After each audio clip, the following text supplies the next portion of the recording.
Ang laki-laki na ng bill ko ngayong buwan. Paano ba ako makakatipid sa kuryente? Yan yung mga madadalas na katanungan ng ating mga client, ano? Paano ba sila makakatipid sa kanilang kuryente kada buwan?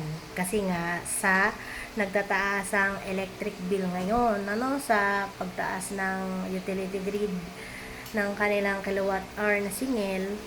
So, yan yung mga madalas itinatanong talaga ng mga customers natin. So, paano? First step, mag-inquire po kayo sa mga legit na solar installers dito sa Pilipinas. Marami po kami. Ayan. And then, step 2, magpa-ocular site visit po muna kayo. No? Kasi need po talaga nating i-ocular muna ang ating mga clients bago natin sila kakabitan para malaman natin yung kanilang roofing, kung possible ba nakabitan. Kasi minsan may mga bahay na hindi pwedeng kabitan sa kadahilan ng matagal na ang kanilang roofing. Baka mamaya sobrang kalawangin at bibigay na ganon. Tapos kung saan natin ilalagay ang inverter, possible mas malapit sa main breaker, possible din yun. Depende kung ano yung gusto rin ni client, kailangan natin sundin din yun. Then, number 3, ang pagpunta dun sa client, kailangan yung mga tanong ni client ay kailangan masagot natin, sa ocular site visit yun. And number 4, doon natin tatanungin kung ano ba yung mga loads ni client sa bahay, yung mga ginagamit nila. Then, kung magkano ang electric bill nila, no?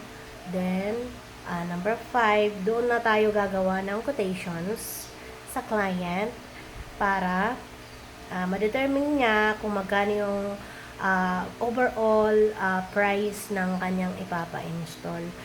Then, number 6, doon na natin i-wait si client kung magpapa-install ba siya o hindi. So, yun.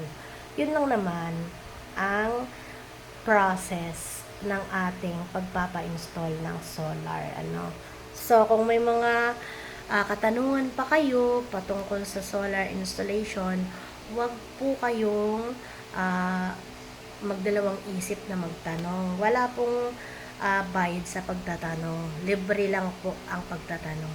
So, ayan. So, sa lahat po ng mga clients na gustong magpa-install ng solar, ayan, mamili lang po kayo kung sino yung gusto nyong installer na magpapa-install or magagawa sa inyong mga bahay. So, ayan. So, pasensya na kayo. At hindi pa po ako marunong mag-vlog. Hindi pa tayo malaking vlogger. At hindi pa tuloy-tuloy ang ating pagsasalita kasi hindi pa ako sanay talaga mag-vlog. Kung may mga katanungan po kayo, mag-message lang po kayo sa akin para masagot ko po ito. PM lang po kayo sa messenger ko. Then, agad-agad po ay sasagutin ko kayo kung may mga katanungan po kayo. Yung mga hindi ko pa naman nasasagot, no, yung mga nagbe-message sa akin, naka-standby po kayo sa message request. Hindi ko po alam kung ano nangyayari kay Messenger at bakit delay po yung pagpasok ng mga messages nyo. Kaya hindi ko agad nakikita.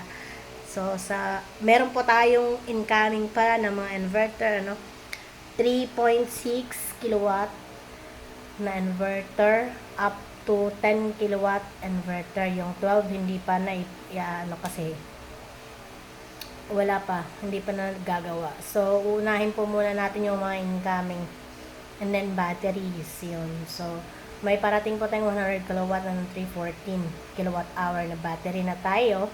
So, yun. Hindi po tayo ha. Tayo. Tayo. So, ayun. So, ayun guys. Yan lang naman yung vlogs natin for today's video. Sa mga nag-i-inquire, huwag po kayong matakot. Mag-inquire. Libre lang po ang tanong. So, tanong lang po ng tanong, no?